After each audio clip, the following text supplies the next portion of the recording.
Asawa ko ninakaw lahat ng pondo para sa pag-aaral ng anak natin at tumakas kasama ng kanyang lover. 150,000. 11 taon ng sakripisyo. Nawala sa isang gabi.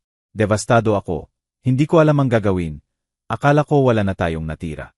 Hanggang tingnan ako ng anak kong 11 anyos na may nakakatakot na kalmado. Ngumiti at sinabi, "Tatay, kalmado lang." Ako na ang nag-ayos ng lahat. 2 araw pagkatapos, tumawag ang asawa ko sa sobrang gulat. Sumisigaw, umiiyak, hindi niya maintindihan kung ano ang nangyari. Ang perang ninakaw niya ay nawala, at ang natuklasan niya pagkatapos ay lubos siyang nawasak. Pero hayaan niyo akong ikwento kung paano tayo nakarating dito. Ako si Francisco, 54 anyos, at sa loob ng 16 na taon akala ko normal lang ang aming pagsasama.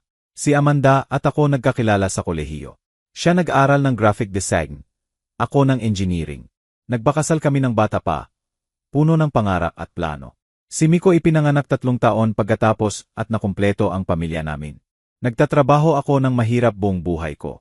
Civil engineer ako sa mid-size construction company. Hindi marangya, pero honest. Tumigil si Amanda sa pagtatrabaho nang ipanganak si Miko. Nagdesisyon kami na siya muna ang mag-alaga sa bahay sa unang mga taon. Nang pumasok na si Miko sa elementarya, nagsimula siyang mag-freelance ng designs mula sa bahay. Maliit na kita, pero gusto niya ang independence. Simple ang buhay namin. Family breakfast tuwing linggo. Si Miko nakakakuha ng magagandang grado sa school. Si Amanda sa kanyang routine. Ako sa mga construction projects. Ordinaryong buhay, akala ko matibay. Mula nang ipanganak si Miko, nagbukas kami ng special savings account para sa education niya. Bawat buwan walang palya, 25,000 ang idinideposit ko. Minsan mas malaki kapag may bonus sa trabaho. Si Amanda rin nag-aambag kapag malaki ang project niya sa design. Sagrado naming pangako yon, ang futuro ng anak namin. Makapag-aral siya ng gusto niya nang walang utang na pinagdaanan ko. 11 taon ganun, 11 taon na nagtatayo ng pondo. 11 taon na akala ko tama ang ginagawa namin bilang magulang. 6 na buwan na ang nakalipas, nagbago si Amanda. Sa unay maliliit na bagay, nagsimula siyang mag-gym. Akala ko okay lang. Gusto niyang maging maganda ulit sa sarili, sabi niya. Bumibili ng bagong damit, mas nag-aayos, matagal sa salamin. Inisip ko midlife crisis yon. 42 anyos na siya. Normal daw na gustong maging attractive ulit. Tapos lalong lumabas. Dinner sa mga kaibigan, late night meetings, Saturday cooking class, Thursday dance lessons. Laging may plano, laging bossy. Kapag tinatanong ko, naiirita siya. Sabi niya controlling ako, kailangan niya ng space, hindi naman lahat tungkol sa akin. Tumigil na ako magtanong. Ayaw kong maging insecure na asawa. Nagtitiwala ako sa kanya. May pinagsamahan kami. May anak kami. Akala ko may ibig sabihin yon. Si Miko rin napansin. Ilang beses ko siyang nakitang seryosong nakatingin sa nanay niya. Minsan tinanong niya ako, "Tatay, bakit madalas magsalita si nanay sa telepono habang nakalock sa kwarto?" Sabi ko siguro work-related. Pero nanatili sa isip ko ang tanong. Nagsimula akong magmalas. Totoo ngang matagal siyang nakalock. Naririnig ko ang tawa, bulungan, tono na matagal na niyang hindi ginagamit sa akin. Paglabas niya, mabilis niyang itinatago ang phone. Kapag pumapasok ako sa kwarto, biglang nagbabago ang usapan. Isang gabi, tiningnan ko ang bank statements namin. May kakaibang galaw, maliliit pero madalas na withdrawal. 1,000,000 dito, 15,000 doon. Tinanong ko, sabi niya personal gastos, damit, beauty treatments, babae daw. Hindi na ako nag-insist, pero alam ko sa loob ko mali yon. Natatakot akong malaman ang totoo, kaya nagpanggap ako. Si Miko hindi nagpanggap. Tahimik niyang pinapanood lahat. Ngayon ko lang naiintindihan. Habang ako nagdendeni, siya pinili ang katotohanan. Habang ako pumipikit, siya nakamataas ang tingin. At ang nakita niya ay nagbago sa kanya habang buhay. 3 buwan na ang nakalipas, nakilala ni Amanda si Rafael sa GYM. O yon ang sinabi niya. Bagong personal trainer ko yan, sabi niya sa hapunan. Tinutulungan niya akong maging fit. Tumigil kumain si Miko at tinitigan siya. Iniiwasan niya ang tingin ng anak. Si Rafi, 34 anyos, moreno, maskulado, palaging may perfect smile na sobrang puting ngipin. Lagi na lang binabanggit ni Amanda si Rafi. Sabi ni Rafi ganito, recommend ni Rafi ganyan, professional at motivating daw siya. Lalong madalas ang training, 3 hanggang 5 beses sa isang linggo, tapos 6. Pawis pero masaya. May energy na wala ako sa kanya. Nagdudugo siya habang naliligo, nakangiti sa phone. Isang hapon, maaga akong nakauwi at nakita ko sila sa isang cafe malapit sa bahay. Magkadikit sila, masyadong malapit. Hinahawakan niya ang kamay nito, tumatawa si Amanda. Hindi ako lumapit. Nanatili sa kotse, nakatingin, pakiramdam ko tanga. Pag-uwi ko, naroon na siya. Normal na parang walang nangyari. Hindi ako nakatulog ng gabing yon. Nagsisimula ng magkasya ang mga piraso, ang pagbabago, mga lakad, mga kasinungalingan. Pero ayaw ko pa ring maniwala. Hindi ako nagkamali. Martes noon, maaga akong nakauwi dahil natapos ng maaga ang inspection. Wala si Amanda, wala ang kotse niya sa garahe. Pagpasok ko, nakaupo si Miko sa sofa na may hawak na tablet. May kakaibang ekspresyon siya, kalungkutan, maturity, determinasyon na hindi dapat nasa 11 anyos. Umupo ako sa tabi niya at tinanong kung okay siya. Hindi agad sumagot, iniabot lang niya ang tablet. Sa screen, WhatsApp conversation, phone ni Amanda. Hindi ko alam paano niya nakuha, pero ang nabasa ko ay winasak ang kaluluwa ko. Mga mensahe ni na Amanda at Rafe. Daandang mensahe, linggo ng usapan, mga salitang pag-ibig, future plans, promises, at pinakamasakit, usapan tungkol sa pera, malaking pera, pera ko, pera ni Miko. Bukas itatransfer ko lahat, sabi sa mensahe ni Amanda. 3.65 milyon. Doon tayo magsisimula ng bagong buhay sa ibang probinsya. Walang makakahanap sa atin. Sumasagot si Rafe ng heart emojis at mga pangako ng perfect life. Naramdaman ko ang pagkabulol. Nanginginig ang kamay ko, halos mabitawan ang tablet. Dahan-dahang kinuha ni Miko at sinabi ng matatag. 2 buwan na akong nakakaalam ng lahat. Tay. Hindi ko matanggap.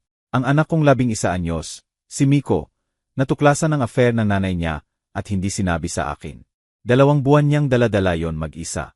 Tinanong ko kung bakit hindi niya agad sinabi. Sumagot siya at pinunit ang puso ko. Kasi nakikita kitang masaya, tay, o kahit nagpapangga. Akala ko kapag sinabi ko, masisira. Lahat. Pero ngayon hindi na pwede maghintay. Agawin niya ang pera ko. Pera natin, kailangan kong pigilan siya. Sinabi niya lahat, paano siya nagduda noong nakita ang pagbabago ni nanay. Paano niya natutunan na i-check ang phone ni nanay habang natutulog ito. Paano niya nakuha ang passwords dahil nakasab sa notice. Paano siya gumising gabi-gabi para mag-investigate, mag-ipon ng ebidensya, maghintay ng tamang oras. Pinakita niya sa akin ang screenshots ng conversations. Pictures nila ni Rafe sa mga lugar na sinabi ni nanay na pupunta siya sa kaibigan. Resibo ng hotel. Maliliit na transfer kay Rafe linggo-linggo. Pinaplano na ang escape, at wala akong nakita. Tapos sinabi ni Miko ang hindi ko agad naintindihan. Hindi niya makukuha ang pera sa education fund. Tay, inilipat ko na. Tinanong ko ano ang ibig sabihin. Tinitigan niya ako ng seryoso. Natuto ako sa school, sa computer club. Alam ko na paano mag-transfer. Alam ko na gumawa ng digital account. 3 araw na ang nakalipas. Inilipat ko lahat sa safe place. Hindi ako makapaniwala. Sinigawan ko siya na baliw siya. Illegal yon, malaking problema tayo.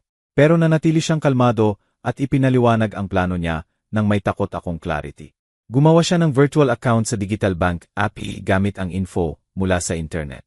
Na-access niya ang education fund dahil alam niya ang passwords ni nanay. Inilipat niya ang 150,000 sa bagong account na siya lang ang may control. Tapos binago niya ang records para magmukhang nandun pa rin ang pera. Pero fake reflection lang. Kapag sinubukan ni nanay i-transfer, walang laman. Tinanong ko kung paano alam ng 11 anyos yon. Sabi niya sa computer club natuto sila ng digital security, crypto, online banking. May YouTube videos daw na nagpapaliwanag. Hindi naman daw mahirap kung pasensyoso at detail-oriented. Tumahimik ako, pinoproseso lahat. Niloloko ako ng asawa ko. May sariling bank account ang anak ko. Naging surreal nightmare ang buhay ko. Hindi ko alam kung yayakapin ko siya dahil pinrotektahan niya ako o pagalitan dahil mapanganib yon. Tapos narinig ko ang kotse sa labas. Dumating si Amanda. Tiningnan ako ni Miko at binulong. Ngayong gabi itatransfer niya ang pera. Tay. Nabasa ko sa mensahe. Bukas ng umaga magkikita sila ni Rafe at tatakas. Pero kapag sinubukan niyang kunin, malalaman niyang wala. Pumasok si Amanda na may 2 malaking maleta. Ni hindi kami tiningnan. Diretso sa kwarto. Narinig namin siyang nagbubukas ng drawer. Nag-iimpake. Pagkatapos ng kalahating oras, lumabas siya. Dumaan sa tabi namin na parang multo. Sa pintuan siya tumigil, humarap at sinabi ng malamig, "Huwag niyo akong hanapin. Nagdesisyon na ako. Karapat-dapat akong maging masaya. Kayo magiging okay lang kahit wala ako." At umalis siya, walang paliwanag, walang pagsisisi, walang paumanhin. Niyakap ako ni Miko, at sa unang beses sa 2 buwan, naramdaman ko siyang nanginginig. Matagal siyang naging matatag. Matagal niyang daladala ang sekreto na masyadong mabigat para sa edad niya. Ngayon pwede na siyang bumagsak. Umiyak siya sa bisig ko. At umiyak din ako kasama niya. Hindi para kay Amanda, kundi sa lahat ng nawala sa amin. Sa innocence na nawala kay Miko na maaga. Sa pamilya na akala namin mayroon kami, pero hindi pala talaga. Hindi kami nakatulog ng gabing yon. Naghintay kami. Si Miko laging nakacheck sa phone niya. Nag-install siya ng app na nagmomonitor ng attempts sa education fund account. Ipinaliwanag niya ang technical details ng may takot at pagmamalaki ako. Mga alas negatibo 3 na madaling araw. Nag-vibrate ang phone ni Miko. Sinubukan ni Amanda i-transfer ang pera. Pinakita niya sa akin ang notification. 3 beses na nabigo ang transfer. Walang available funds. Naiimagine ko ang mukha niya, pagkalito, gulat, panic. 2 araw na walang balita mula kay Amanda. Walang tawag, walang text. Parang hindi na siya umiral. Tinri namin ni Miko na magnormal. Pumapasok siya sa school, ako sa trabaho, pero wala nang normal. Lahat parang hindi totoo. Tapos Huwebes hapon, tumunog ang phone ko. Si Amanda. Desperado ang boses niya, basag, hysterical. Nasaan ang pera, sigaw niya? Ano ang ginawa mo? Francisco, nasaan ang education fund? Tumahimik ako. Nasa tabi ko si Miko. Nakatingin sa akin na parang matanda na. Inilagay ko sa loudspeaker para marinig din niya. Wala akong ginawa, Amanda. Sagot ko ng may kalmadong hindi ko alam kung saan nanggaling. Nandoon pa rin ang pera kung saan dapat, sa education fund ng anak natin. Bakit ka nagtatanong? Naririnig ko ang mabilis niyang paghinga, tapos iyak, tapos sigaw ulit. Wala doon. Sinubukan kong i-transfer, walang laman. Sabi ng account may balance, pero pag ililipat, error. Ano ang ginawa mo? Akin din ang pera na yan. May karapatan din ako. Tumaas ang galit ko. Karapatan na agawin ang futuro ng anak mo, para makasama ang lover mo, yan ba ang tawag mo sa karapatan? Tahimik siya sandali. Tapos nagbago ang boses niya. Malambot, manipulative, yung dating ginagamit niya kapag may gusto siya sa akin. Francisco, love, pakinggan mo ako. Alam ko galit ka. Tama ka. Pero kailangan ko yung pera. May plano kami ni Rafe. Mag-i-invest kami sa business. Ibababalik namin lahat, pati interest. Tulungan mo na ako i-access ang account. Umiling si Miko. Sumulat siya sa papel at ipinakita. Huwag mo pang sabihin. Hindi kita tutulungan na magnakaw sa sarili mong anak. Amanda, sabi ko. Kung may problema sa account, pumunta ka sa bangko at ayusin mo. Hindi ako gagalaw ng piso. Umiiyak na siya. Fake tears na hindi na ako naapektuhan. Pakiusap, Francisco. Kailangan ko yung pera. Hindi mo ba naiintindihan nagkakaproblema ako? Si Rafe kailangan magbayad ng utang. Kung hindi, madamay siya. Pakiusap, para sa mga taon natin, tulungan mo ako. Ayan na ang katotohanan. Hindi siya minahal ni Rafe. Kailangan lang niya ng pera. At tanga si Amanda para isipin na mabibili ang pag-ibig sa pamamagitan ng savings ng anak. Hindi yan problema ko, Amanda, ni problema mo. Problema yan ni Rafe. You made your choice. Live with it. At binaba ko. Niyakap ako ni Miko. Galing mo, Tay, bulong niya. Pero hindi ako okay. Walang laman ako, betrayed, ginamit. 16 na taon kong minahal yung babae. Nagtrabaho ako ng mahirap para mabigyan siya ng magandang buhay. Tapos itinapon niya lahat para sa GYM instructor na may utang. Kakaibang mga araw ang sumunod. 23 beses siyang tumawag. Nag-iwan ng voice messages, sumusuplika, nagbabanta, umiyak. Sabi niya idedemanda niya ako. Kukunin niya si Miko. Babayaran ko raw ang ginagawa ko. Pero hindi niya binanggit ang bangko. Hindi siya nag-file ng official complaint. Dahil alam niyang kailangang ipaliwanag kung bakit sinusubukan niyang i-empty ang education fund ng anak niya. Patuloy na pumapasok sa school si Miko na parang walang nangyari. Ako nagtatrabaho, pero nasisira ako sa loob, hindi lang sa betrayal ni Amanda, kundi sa ginawa ni Miko. 11 anyos na bata, hindi dapat marunong mag-hack ng bank account. Hindi dapat siya ang nagpoprotekta sa tatay niya mula sa sariling nanay. Hindi dapat siya magdala ng ganyang responsibility. Isang gabi habang kumakain kami ng pizza ng tahimik, tinanong ko, Paano mo natutunan yon? Miko, paano mo naisip? Iniwan niya ang pizza at tinitigan ako ng seryoso. Sa school may tech club. Si Sir Jose nagtuturo ng programming, digital security, online banking. Sabi niya importante raw maintindihan kung paano gumagana ang pera ngayon. Natuto kami ng banking apps, crypto, transfers. Nagbigay ako ng pansin.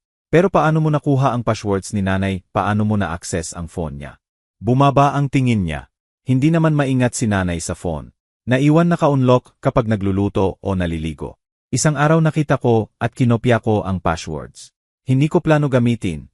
Gusto ko lang malaman. Pero nang magduda ako, sinimulan kong i-check ang messages niya habang natutulog siya. Doon ko nalaman lahat. Bakit hindi mo agad sinabi sa akin? Anak, bakit 2 buwan mo lang daladala yon?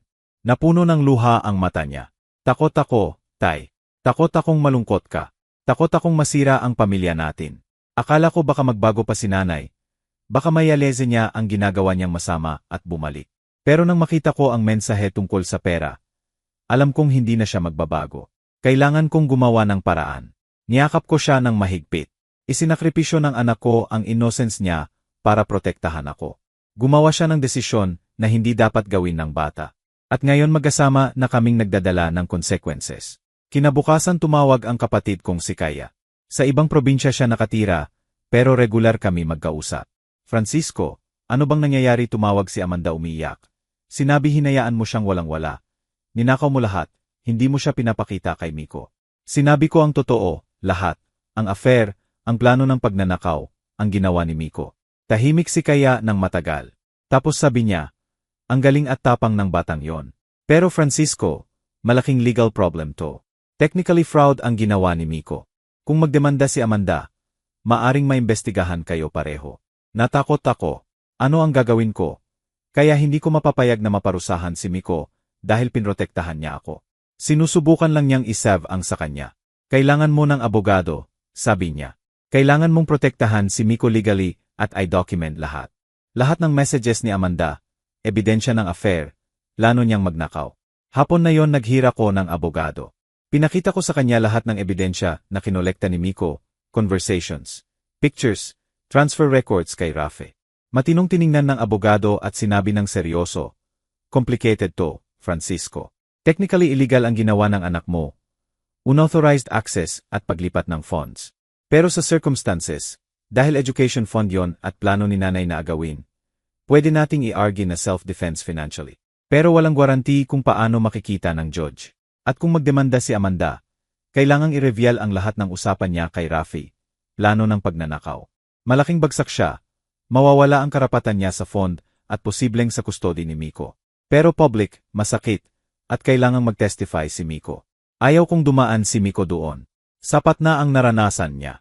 1 linggo pa, patuloy ang tawag ni Amanda. Mula suplika hanggang banta. Tumawag din si Rafe. Aggressive ang boses niya. Pinangako sa akin ng asawa mo yung pera. May mga tao naghihintay bayaran. Kung hindi ko makuha, pupuntahan nila ako. At kapag ako, si Amanda rin. Gusto mo ba yon sa konsensya mo? Binaba ko nang hindi sumagot. Walang takot sa akin yung lalaki.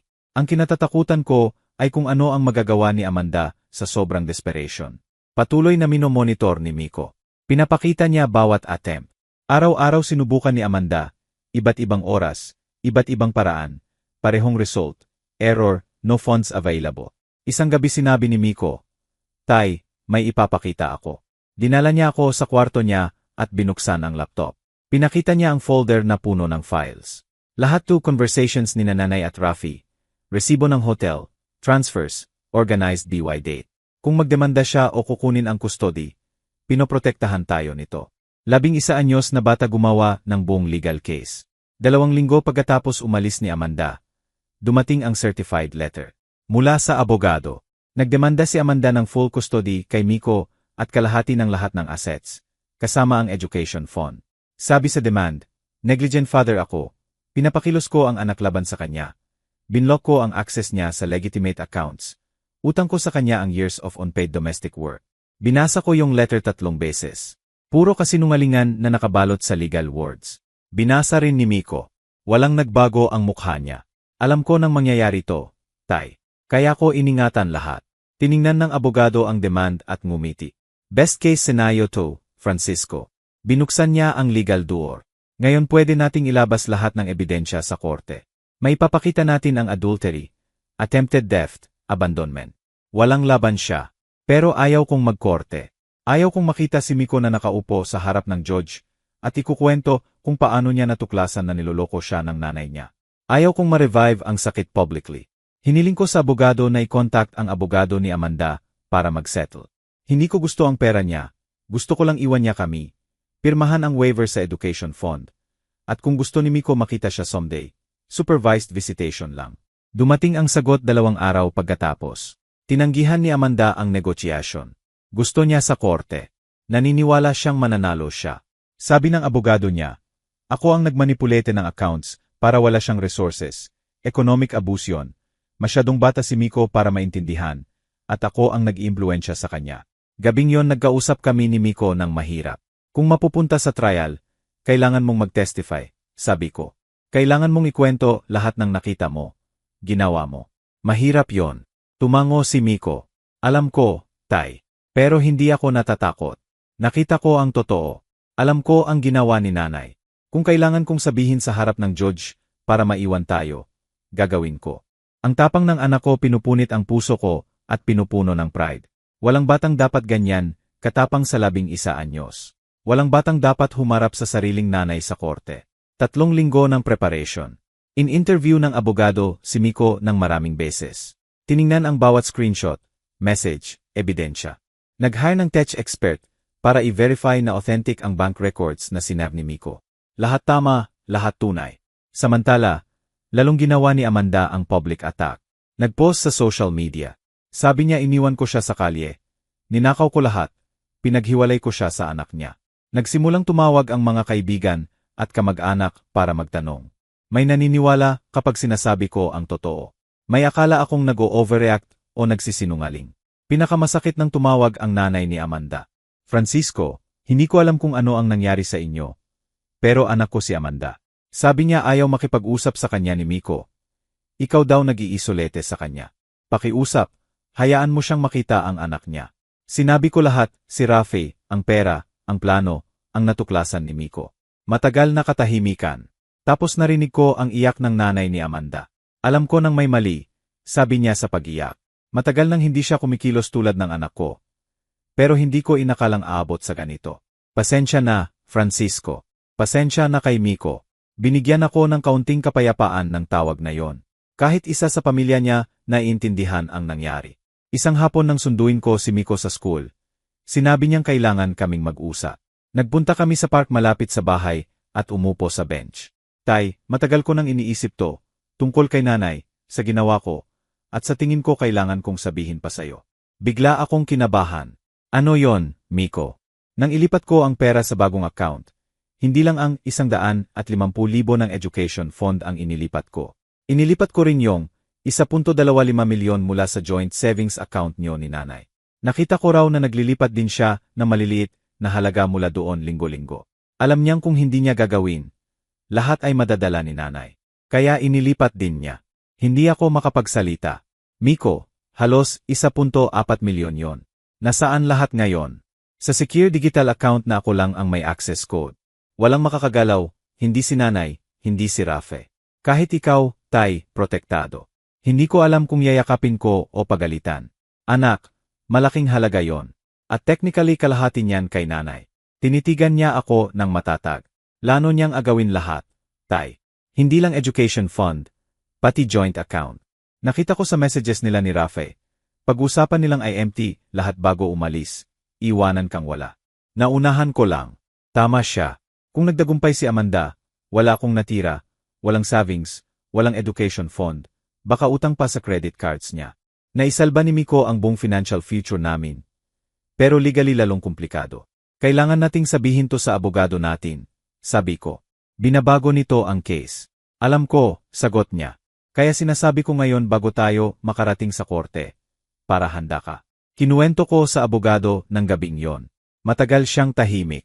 Tapos sabi niya, double-edged sword to, Francisco.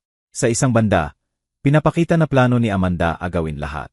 Sa kabilang banda, inilipat ni Miko ang pera na hindi lang sa kanya legally. Problema to. Ano ang recommendation mo? Mag-offer tayo na ibalik ang kalahati ng 1.25 milyon kay Amanda bilang settlement. Pinapakita natin good faith. Kapalit, I withdraw niya ang demand sa custody at mag-waive ng karapatan sa education fund ni Miko. Fair compromise. Nag-usap kami ni Miko tungkol dito. Hindi siya natuwa. Hindi niya deserve kahit ano, Tay. Sinubukan niyang agawin lahat. Bakit bibigyan natin? Dahil kailangan nating matapos to, anak. Para maprotektahan ka legally. Maliit na presyo ang 625,000 para sa peace at seguridad. Naisip ni Miko sandali. At kung tanggihan niya kung magdemanda pa rin, pupunta sa trial at ilalabas natin lahat ng ebidensya. Matatalo siya lahat. Pero ito ang chance natin na iwasan ang pagtestify mo sa korte. Sa wakas tumango siya. Sige, Tay, gawin mo. Pero may condition. Yung perang ibibigay natin dapat may signed document na hindi na siya magdedemand kahit ano. Pera, custody, kahit visitation, maliban kung ako mismo ang humingi. Full legal protection. Inihanda ng abogado ang offer. 625,000 kay Amanda. Kapalit, I withdraw lahat ng demanda. Waive sa education fund. Accept supervised visitation lang kung hihingin ni Miko. At no contact agreement maliban kung court approved. Ipinadala ang offer at naghintay. 3 araw pagkatapos, sumagot ang abogado ni Amanda. Tinanggihan. Gusto niya kalahati ng lahat. Gusto niya 50 tandang bawas 50 custody. Gusto niya access sa education fund dahil nag-ambag din daw siya. Nagsimula na ang legal war. Inilagay ang preliminary hearing 3 linggo pagkatapos. Nagsimula ng maghanda ng todo ang abogado namin. Inorganisa lahat ng ebidensya na kinolekta ni Miko. Gumawa ng detailed timeline ng affair ni Amanda. Documented lahat ng suspicious transfer. Sinungaling, hakbang ng escape plan. Kailangang absent si Miko sa school 2 araw para makipagkita sa abogado at child psychologist na mag-evaluate ng testimony niya. Kailangang siguraduhin na emotionally ready siya, na naiintindihan niya ang stakes, na hindi siya na-manipulate. 4 na oras ang ginugol ng psychologist kay Miko. Pagkatapos, tinawag ako. Extraordinarily intelligent at mature ang anak mo para sa edad niya, sabi niya. Pero may significant trauma rin. Nawalan ng tiwala sa nanay, naging protector ng pamilya. Hindi natural yon sa 11 anyos. Recommend ko therapy kahit ano ang result ng case. Gabing yon tinanong ko si Miko kung ano ang pakiramdam niya. Pagod, sagot niya. Pagod na patunayan na masama si nanay. Pagod na hindi ako paniwalaan ng tao. Pagod na maging matatag. Niyakap ko siya. Hindi mo kailangang maging matatag sa akin, anak. Dito pwede kang bumagsak. Dito pwede kang umiyak. Dito pwede kang maging bata lang. At umiyak siya. Umiyak na parang hindi pa niya ginawa mula nang magsimula lahat. Umiyak para sa nanay na nawala, para sa pamilya na nasira, para sa innocence na iniwan ng maaga. Samantala, ineskalate ni Amanda ang public campaign. Nagbigay siya ng interview sa local blog tungkol sa divorced moms. Sinabi niyang controlling ako, hindi ko siya binibigyan ng sariling pera. Inaisolate ko siya sa friends. Ginagamit ko si Miko laban sa kanya. Binlock ko ang accounts niya bilang revenge nang malaman niyang gusto niya ng divorce. Nag-viral ang interview sa parent groups. Nakakatanggap ako ng masasamang tingin sa supermarket. May mga magulang sa school ni Miko na nagbago ang trato. Parang ako ang kontrabida. Lumipat si Kaya mula sa probinsya para suportahan kami. Nang makita niya kung paano kami trinato sa community, nagalit siya. Kabalbalan to, sabi niya. Naniniwala ang tao sa kahit ano sa internet nang hindi nag-iimbestiga. Bakit hindi mo ikwento ang side mo? Ayaw kong gawing media circus to, sagot ko. Gusto kong magkaroon ng privacy si Miko. Sa korte magsasalita ang ebidensya. Pero may punto si Kaya. Si Amanda ang nagkokontrol ng public narrative. At maaring maapektuhan ang judge kung marinig niya yon. 1 linggo bago ang hearing, may unexpected na nangyari. Dumating si Rafay sa workplace ko. Nakilala ko agad mula sa pictures na pinakita ni Miko. Matangkad, moreno, may peking ngiti. Lumapit siya sa parking lot. Kailangan nating mag-usap, Francisco. Wala akong sasabihin sa'yo. Sabi ko habang sinusubukang lampasan siya. Binlock niya ang daan. Pakinggan mo. Nawasak si Amanda. Walang pera, walang tirahan. Hindi ko na rin matulungan. Sobrang laki na ng utang ko. Pinipressure ako ng mga pinagkakautangan. Kailangan mong ayusin to. Bigyan siya ng access sa pera. Tama yon. Tumawa ako ng walang humor. Tama, ikaw pa ang magtuturo sa akin ng tama, ikaw na nakipagtalik sa may asawa. Ikaw na nag-convince sa kanya na iwan ang anak. Ikaw na naglano agawin ang future ng 11 anyos. Ikaw ang nagsasabi ng tama. Nagbago ang ekspresyon niya. Nawala ang friendly mask. Huwag kang magmalaki. Siguradong may sikreto ka rin. Lahat ng lalaki tulad mo may ganun. Sinabi sa akin ni Amanda kung paano mo siya trinato. Paano mo siya inignore. Paano mo siya pinaparamdam na invisible.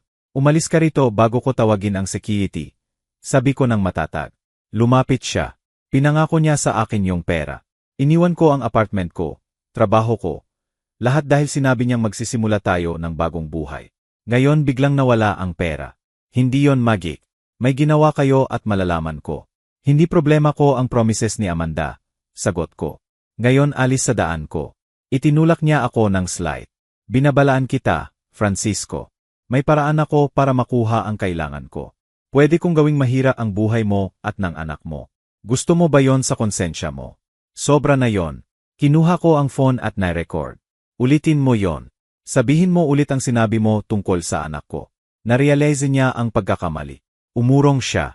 Hindi ako nagbabanta. Sinasabi ko lang kailangang maayos to. Just threatened a minor. May record to at ibibigay ko sa abogado ko at pulis. Umalis ka rito bago pa lumala para sayo. Umalis si Rafi. Pero may galit na tingin. Agad kong tinawagan ang abogado at sinend ang video. Tuwa siya. Ginto to, Francisco. Pinapakita kung anong klaseng tao ang pinili ni Amanda. Pinapakita ang lack of judgment niya. Malaking tulong to. Gabing yon habang kumakain kami ni Miko at Kaya, ikinuwento ko. Naputla si Miko. Tay, natatakot ako. Paano kung saktan tayo ni Rafe? Sumingit si Kaya. Kaya mananatili ako rito hanggang matapos ang trial.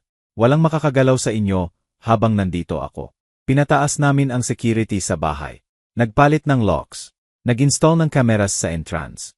Ininform namin ang school na ako at kaya lang ang pwede magsundo kay Miko. Lahat ng precaution ginawa. 2 araw pagkatapos, dumating si Amanda sa school ni Miko noong recess. Hindi niya sinubukang kunin siya. Nakatayo lang sa kabilang side ng gate nakatingin. Tumawag si Miko umiiyak. Tay, nandito si nanay. Tinitingnan niya ako. Hindi ko alam ang gagawin. Dumating ako sa 15 minuto. Nandun pa rin siya. Nang makita ako, sumigaw. Gusto ko lang makita ang anak ko. Crime ba yun, kriminal na ba ako? Dahil gusto kong makita ang sarili kong anak. Lumabas ang principal. Ma'am, sinabi na namin hindi pwede rito nang walang legal permission. Kung hindi ka alis, tatawag kami ng pulis. Itinuro niya ako. Kinukuha niya ang anak ko. Pinupuno niya ng kasinungalingan ang ulo niya. Miko, Bobby, mahal ka ni Mommy. Huwag kang maniwala sa sinasabi ng tatay mo. Nakatayo si Miko sa courtyard. Napapaligiran ng teachers na nagpoprotekta. Walang sagot. Walang gesture. Nakatingin lang siya sa nanay niya nang may malalim na kalungkutan. Dumating ang pulis 10 minuto pagkatapos. Ipinaliwanag kay Amanda na binabviola niya ang temporary no contact order ng korte. Kung hindi siya alis, arestuhin siya. Umalis siya umiyak, pero bago umalis sumigaw. Hindi to matatapos rito, Francisco. Babawin ko ang anak ko at babayaran mo ang lahat ng ginawa mo sa akin. Gabing yon hindi nakatulog si Miko. Natulog siya sa kwarto ko. Katabi ko tulad noong maliit pa siya at may nightmares. Tay, bakit hindi maintindihan ni nanay na siya ang dahilan ng lahat? Bakit parang siya ang biktima? Wala akong magandang sagot. Minsan naniniwala ang tao sa sariling kasinungalingan. Anak. Gumagawa sila ng kwento kung saan sila ang mabuti at lahat ng iba masama. Mas madali yon kaysa harapin ang totoo. Sa tingin mo ba may intindihan niya Somedey ang ginawa niya? Hindi ko alam, Miko. Seryoso, hindi ko alam. Ang preliminary hearing ay lunes pagkatapos. Weekend puno ng tension. Paulit-ulit naming repasuhin ang testimony ni Miko. Inihanda kami ng abogado sa lahat ng possible questions ng abogado ni Amanda. Ipinaliwanag na baka gawing parang manipulated child si Miko. Ay question ang motives niya. I-confuse siya. Pero handa si Miko. 11 anyos, pero tumanda ng maraming taon sa ilang buwan. Mabilis dumating ang lunes. Maaga kaming nagising. Sinuot ni Miko ang best outfit niya.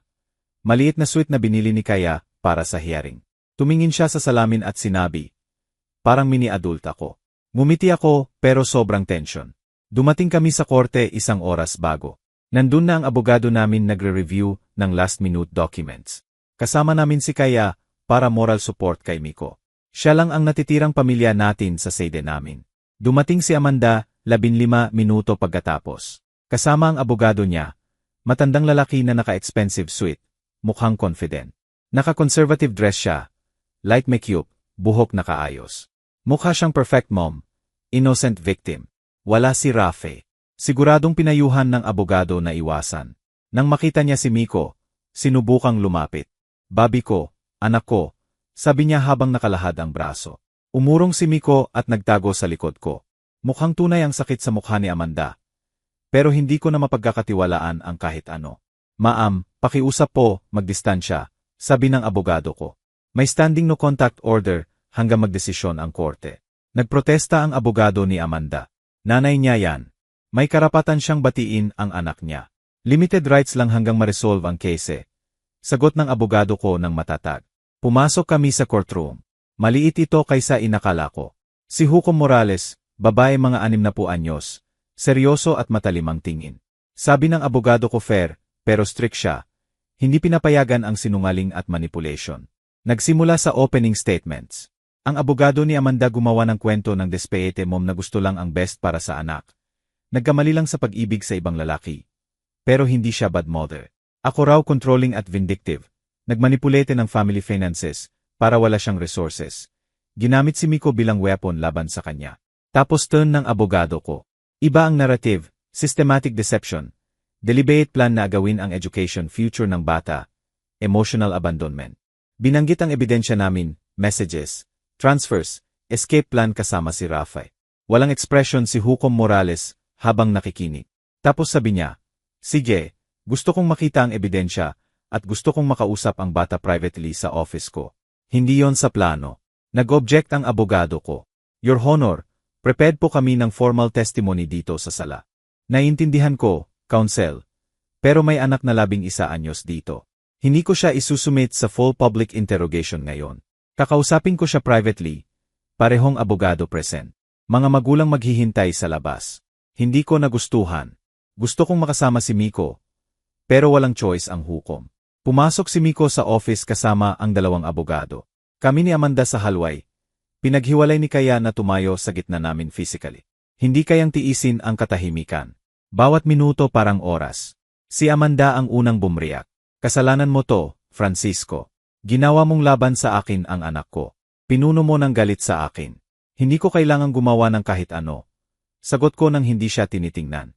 Ginawa mo lahat mag-isa. Ikaw ang nanloko. Ikaw ang naglano agawin ang pera ng anak mo. Ikaw ang umalis. Hindi ko iniwan. Gusto ko siyang isama. Pero hindi mo pinayagan. Humarap ako. Gusto mong isama siya sa buhay kasama ang lalaking ginamit ka para sa pera.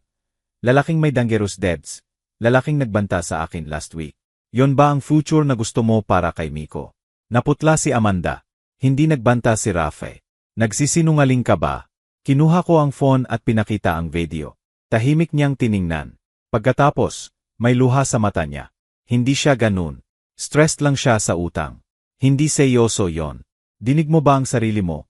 Amanda, pinoprotektahan mo ang lalaking nagbanta sa anak mo. Ano na ang nangyari sa'yo? Walang sagot. Tumalikod siya at lumayo sa kabilang dulo ng hallway. 45 minuto pagkatapos, bumukas ang pinto. Lumabas muna si Miko. Hinanap ako at tumakbo para yakapin. Okay ka lang ba? Tay. Mabait si Hukom. Maraming tanong pero hindi masama. Lumabas ang mga abogado. Nagbigay ng thumbs up ang sa akin. Mukhang worried ang kay Amanda. Bumalik kami sa sala. Umupo si Hukom Morales at nagsalita. Review ko ang ebidensya. Kausap ko ng mahaba ang bata at narinig ko ang arguments ng parehong side. Extraordinary complex ang case na ito, adultery, land financial fraud, at menor na gumawa ng aksyon para protektahan ang sarili. Huminto siya. Tumitibok ng malakas ang puso ko na akala ko maririnig ng lahat. Sa custody, malinaw na strong preference ng bata na manatili sa tatay. Malinaw din na nagpakita ng lack of judgment si Ms. Amanda sa pagplano na i-empty ang education account para sa anak niya. Walang duda ang intention sa presented messages. Nagsimulang umiyak si Amanda. Hinawakan ng abogado niya ang balikat. Gayunpaman, tuloy ng hukom. Nag-aalala rin ako na 11 anyos na bata nagkaroon ng access sa bank accounts at naglipat ng funds ng walang adult supervision. Nagdudulot ito ng tanong sa digital security sa bahay at parental oversight. Natakot ako. Parusa ba kami dahil sa ginawa ni Miko para protektahan kami. Sa lahat ng circumstances, ito ang order ko. Custodia primaria kay Tatay Francisco. Si Nanay Amanda ay magkakaroon ng supervised visitation 1 beses sa 1 buwan, pending psychological evaluation. Ang education fund ng menor ay mananatili sa exclusive legal custody ng tatay, na may condition na mag-establish ng trust account na nangangailangan ng court approval para sa withdrawal na lampas, 250,000. Huminga ako ng malalim sa unang beses sa matagal na panahon. Sa Division of Marital Assets, order ko na magkaroon ng full inventory ng lahat ng assets at debts. Ang 1.25 milyon mula sa joint savings account ay hahatiin equitably based sa contributions ng bawat isa sa buong marriage. Tumayo ang abogado ni Amanda.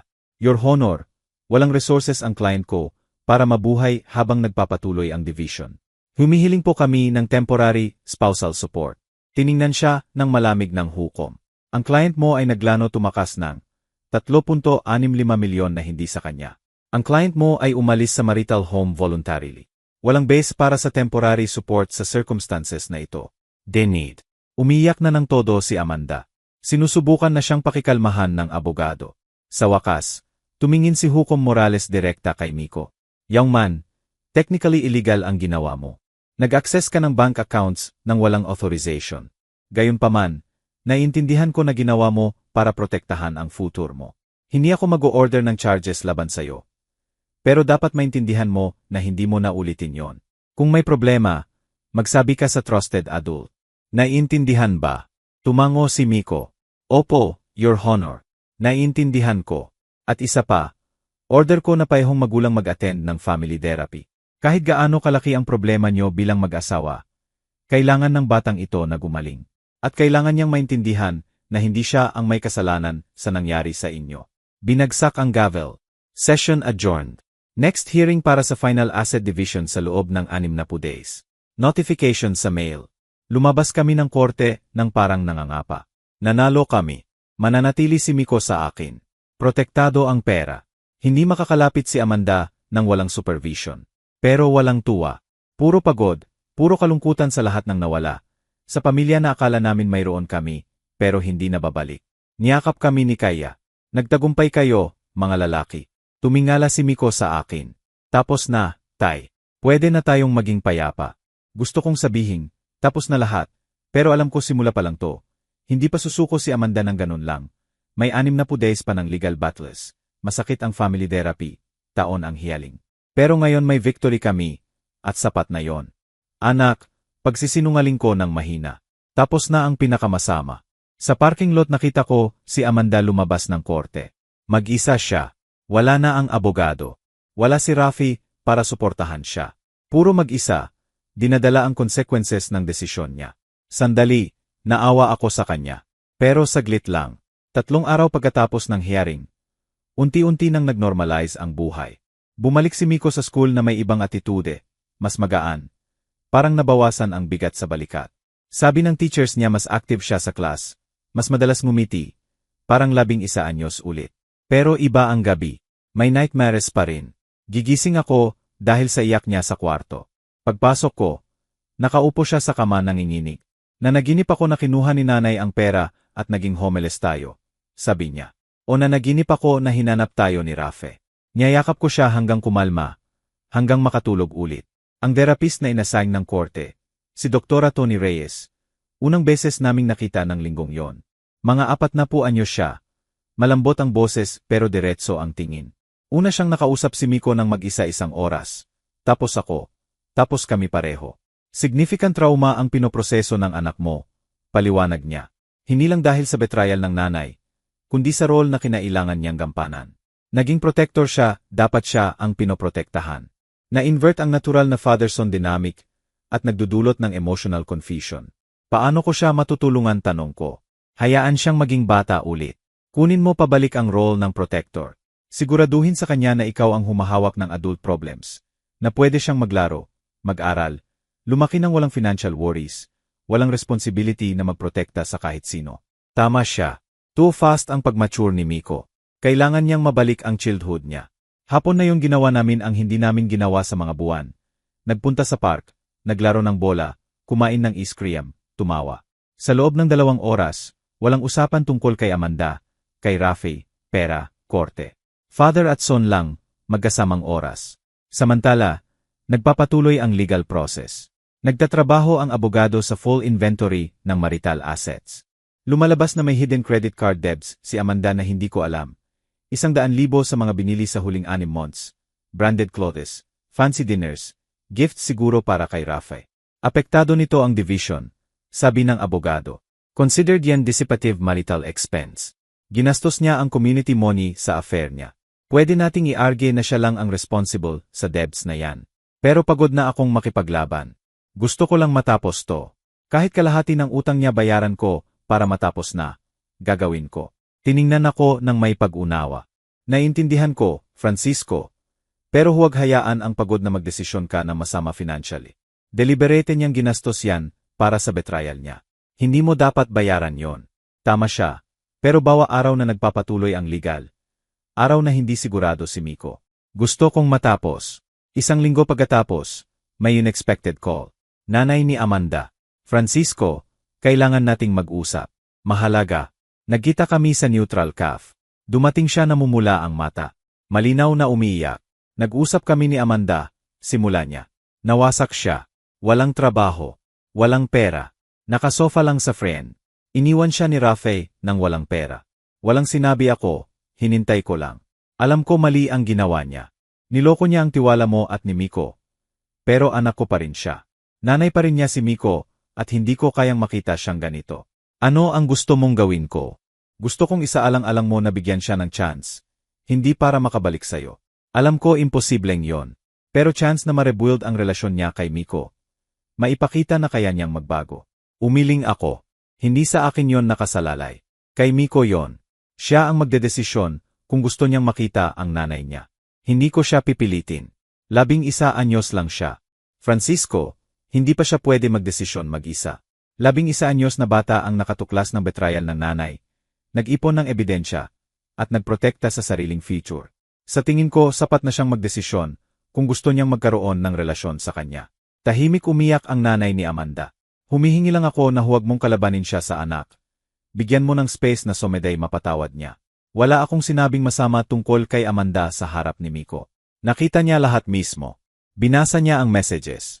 Nakita niya ang plano. Hindi ko kailangang magsalita. Nagsalita ang totoo. Tahimik kami sandali. Tapos dagdag niya. Gusto ni Amanda sumulat ng letter kay Miko. Maibibigay mo ba? Naisip ko. Kung appropriate ang letter. Pero babasahin ko muna. At kung manipulative o may binabato sa iba, hindi ko ibibigay. Tama yon. Tumango siya. Salamat, Francisco. Dumating ang letter 3 araw pagkatapos. 4 na pahina, handwritten. Binasa ko ng mabuti. Nagsorry si Amanda. Inamin ang mga pagkakamali. Sabi niya kay Miko na wala siyang kasalanan. Siya ang gumawa ng masamang desisyon. Naiintindihan niya kung ayaw niya makita. Mahal niya ito kahit ano. Walang manipulation. Walang pagbibintang. Honest at masakit. Ibinigay ko kay Miko ng gabing yon. Sumulat si nanay mo nito para sa'yo. Hindi mo kailangang basahin kung ayaw mo. At kung babasahin mo, hindi mo kailangang sumagot. Desisyon mo yon. Kinuha ni Miko ang letter at pumasok sa kwarto. 1 oras siya roon. Paglabas niya, namumula ang mata. Binasa ko, sabi niya lang. Gusto mo bang pag-usapan? Umiling siya. Hindi pa. Kailangan ko munang mag-isip. Ginalang ko yon. Complex emotions ang pinoproseso ni Miko. Hindi pwede madaliin.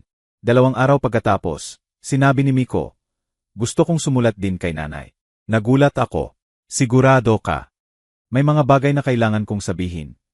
Pero hindi pa ako handa makita siya. Mas madali sa letter. Tinulungan ko siyang magsulat. Brutal ang honesty. Sinabi niyang nasaktan siya, betrayed. Hindi niya maintindihan kung bakit pinili si Rafe kaysa sa kanya. Alam niyang nagkakamali ang matanda. Pero may mga pagkakamali na masyadong malaki para madaling mapatawad. Pero sinabi rin niyang hindi niya ito kinamumuhian. May parte pa rin siyang nagmamahal. Baka someday pwede mag-rebuild. Pero hindi pa, kailangan niya ng oras. Ipinadala namin ang letter sa abogado.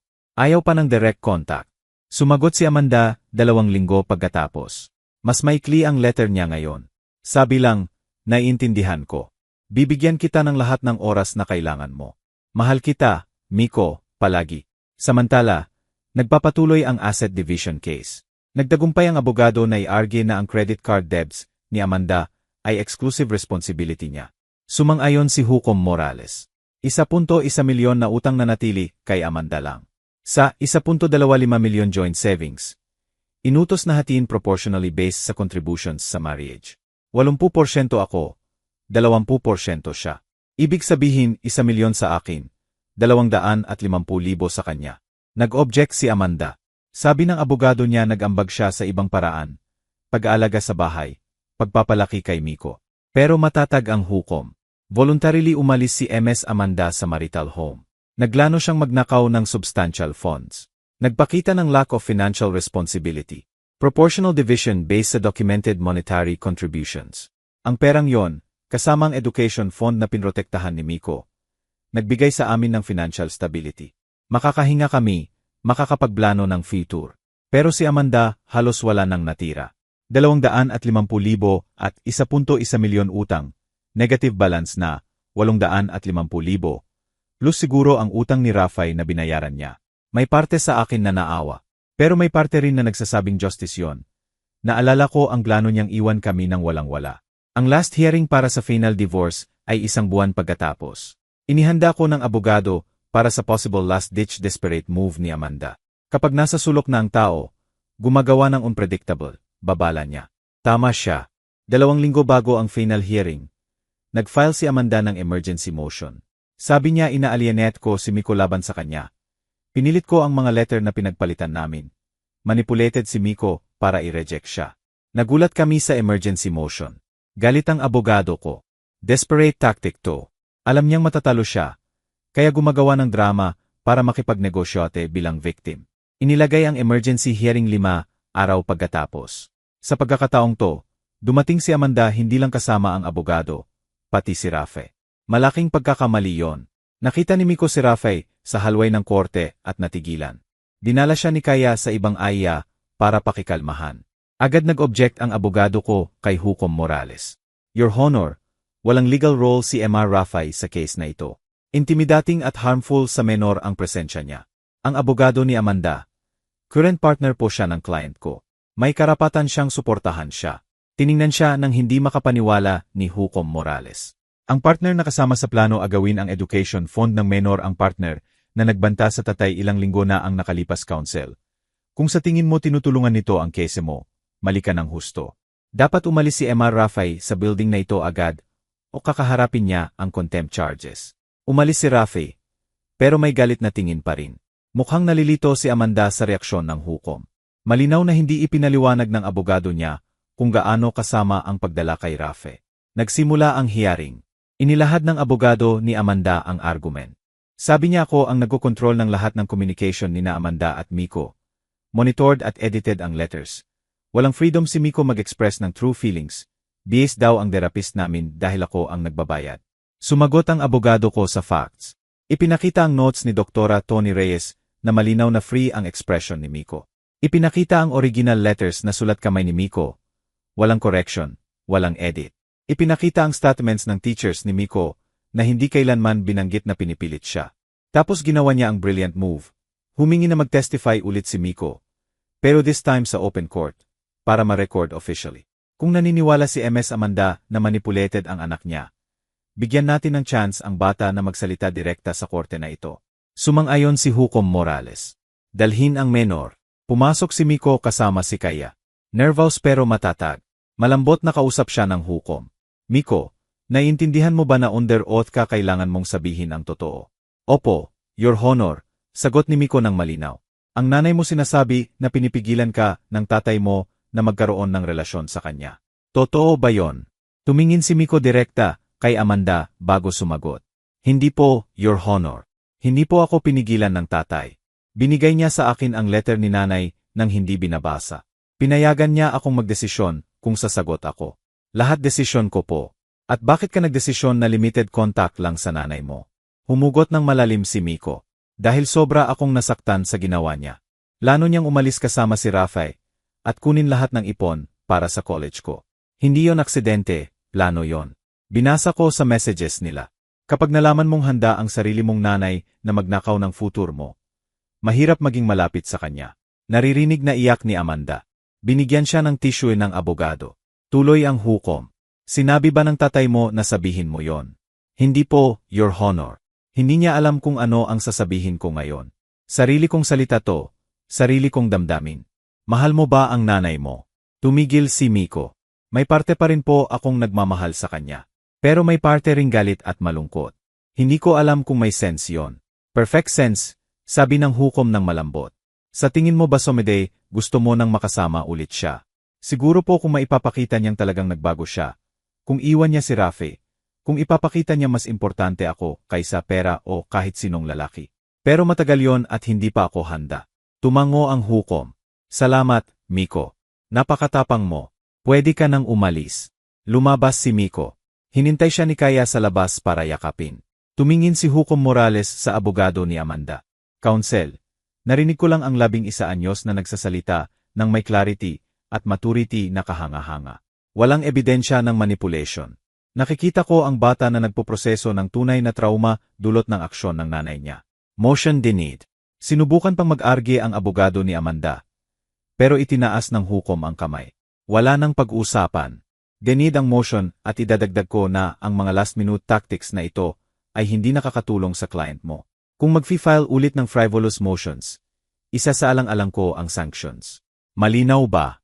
Opo, Your Honor, sagot ng talo na abogado. Lumabas kami ng korte na halo-halong relief at pagod.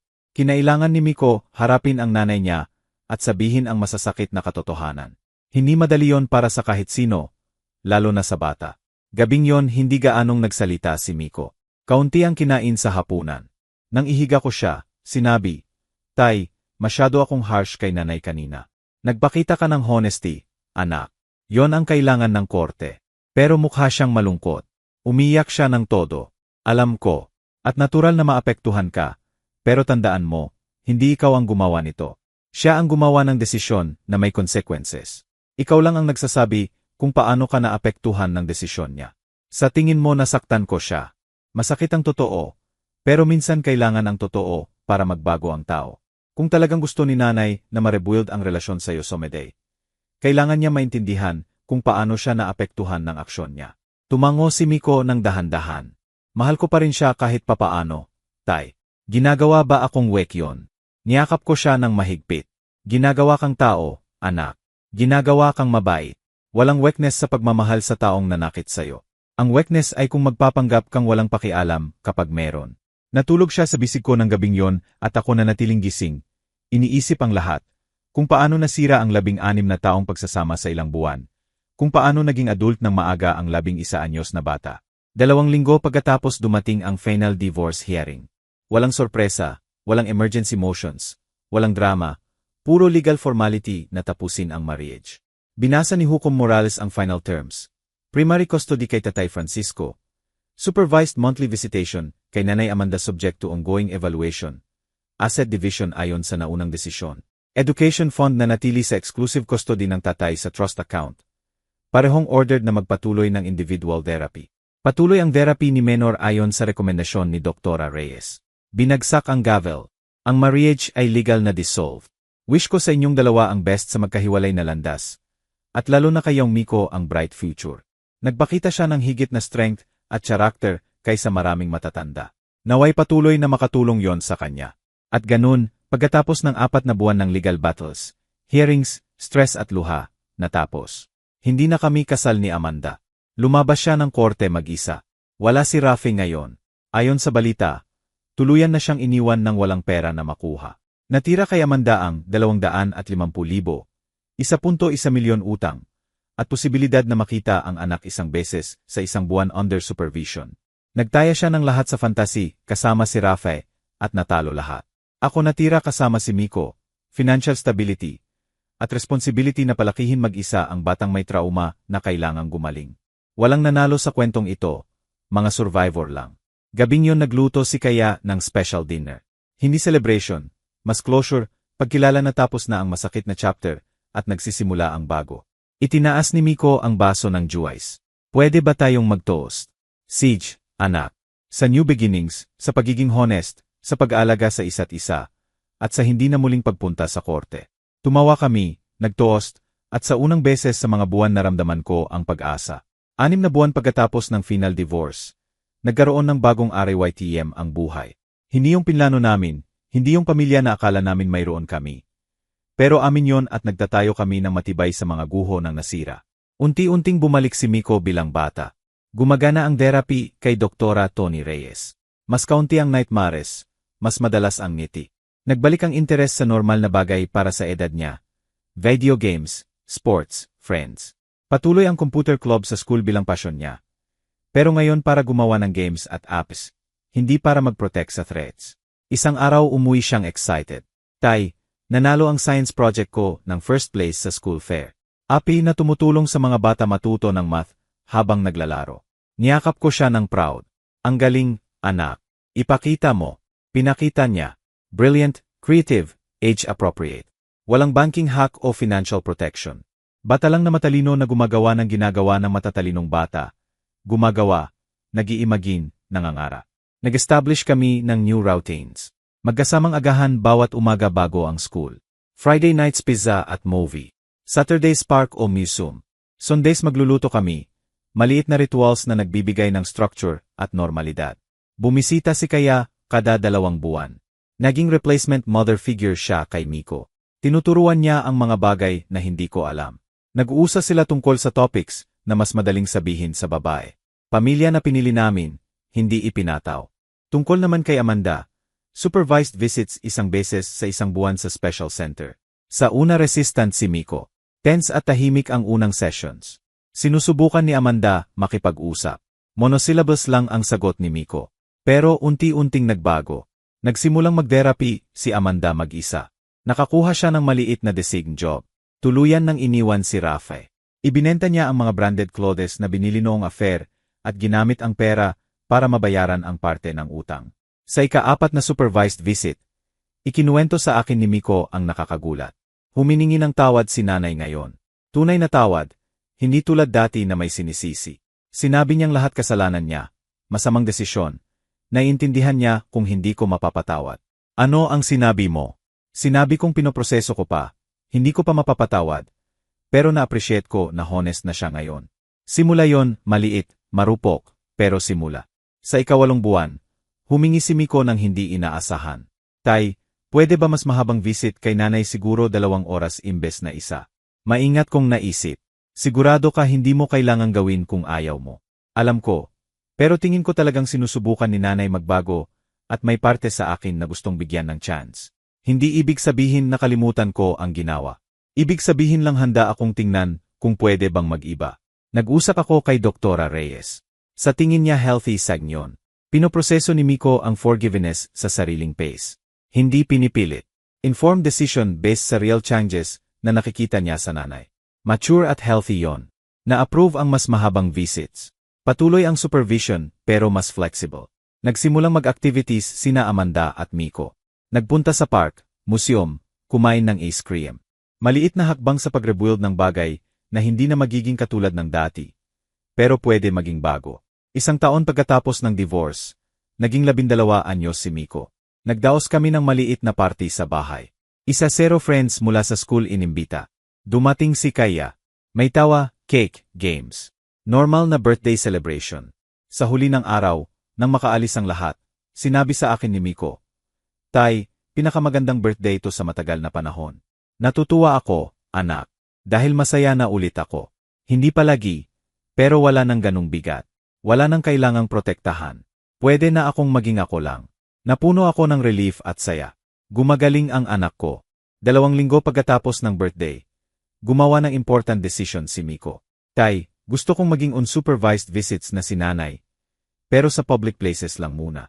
Hindi pa ako handa mag-isa sa private. Malaking hakbang yon. Nag-usap kami kay Doktora Reyes. Maingat niyang inassess si Miko at sinabing ready na para sa level na yon.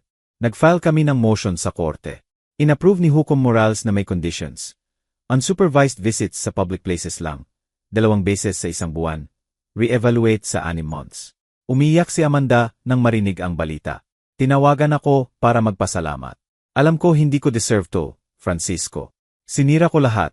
Pero isinusumpa kong alagaan ko ang chance na to. Hindi ko nabibigin si Miko. Huwag mo akong pangakuan, sabi ko.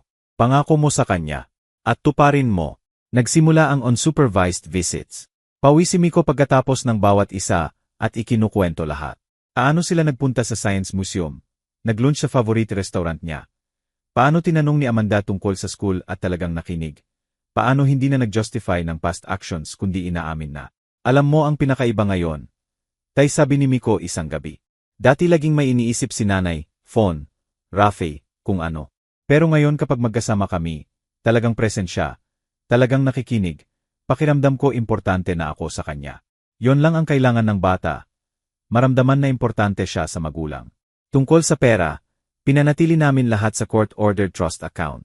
Lumaki ang education fund ni Miko sa interest. Nagdadagdag ako bawat buwan kung kaya. Sa pagiging 13 anyos ni Miko, 350,000 na. Sapat para sa magandang university. Sapat para sa secure future. Hindi na bumalik si Miko sa banking hacks. Ginagamit na niya ang tech skills para sa positive. Tumutulong sa matatandang kapitbahay sa computer. Gumagawa ng educational apps sa school. Sumasali sa programming contests. Isang araw tinawagan ako ni Sir Jose mula sa computer club. Kailangan nating mag-usap tungkol kay Miko. Bigla akong kinabahan.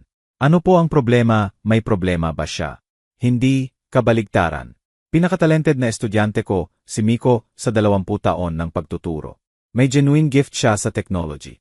Gusto kong i-nominate siya sa special summer program sa Technical University. Para sa exceptional students, fully funded.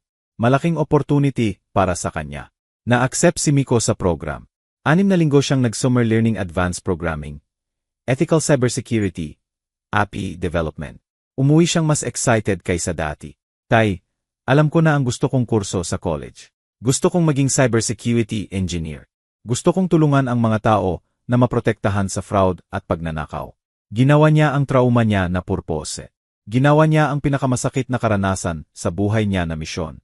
2 taon pagkatapos ng divorce, nabayaran na ni Amanda lahat ng utang. May maliit pero dissenting apartment, stable job, simple pero honest na buhay. Regular ang therapy niya. Pinutol niya ang kontak sa lahat ng toxic sa past.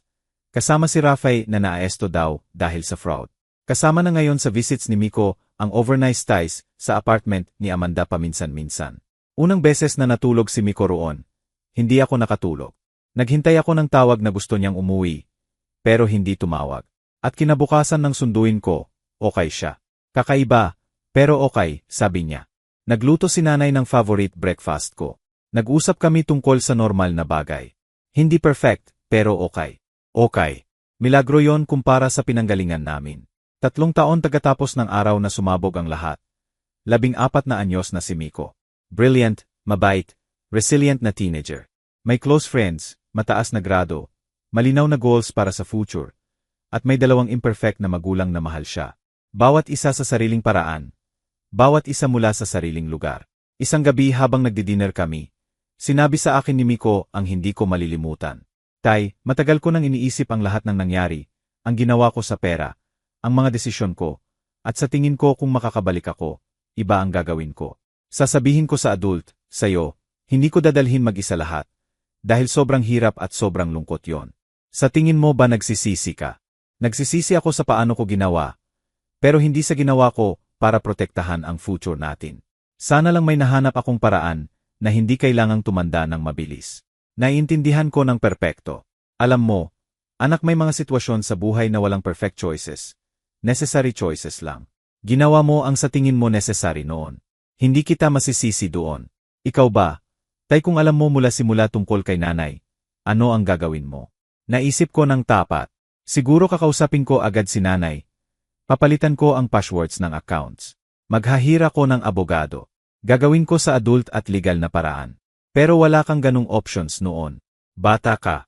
Ginawa mo ang kaya mo sa tools na meron ka. Sa tingin mo tama ba ang ginawa ko? Pinrotektahan mo ang financial future natin. Nagpakita ka ng extraordinary intelligence at tapang. Pero nagbayad ka rin ng malaking presyo, at sana hindi mo na kailangang bayaran yon. Tumango si Miko ng malalim ang iniisip. Ako rin. Pero kahit papaano, may mabuti na lumabas dito. Ano yon? Natuto akong mas matapang ako kaysa akala ko. Natuto akong makaligtas sa mahihirap na bagay at natuto akong palagi kang nandyan para sa akin. Kahit ano. Niyakap ko siya ng mahigpit. Palagi, anak, palagi. Ngayon kapag tumingin ako pabalik sa lahat ng pinagdaanan namin, hindi ako nakakaramdam ng tagumpay. Hindi revenge na nasyahan. Nakakaramdam ako ng pasasalamat na nakaligtas kami. Pagmamalaki sa binatang nagiging si Miko. Kapayapaan dahil iniwan na namin ang sakit at nakahanap ng daan pasulong. Ang kwento na nagsimula sa panlilinlang, pagnanakaw, at nasirang puso ay natapos sa paghilom, paglago, at pag-asa. Hindi yung ending na inaasahan namin, pero yung kailangan namin.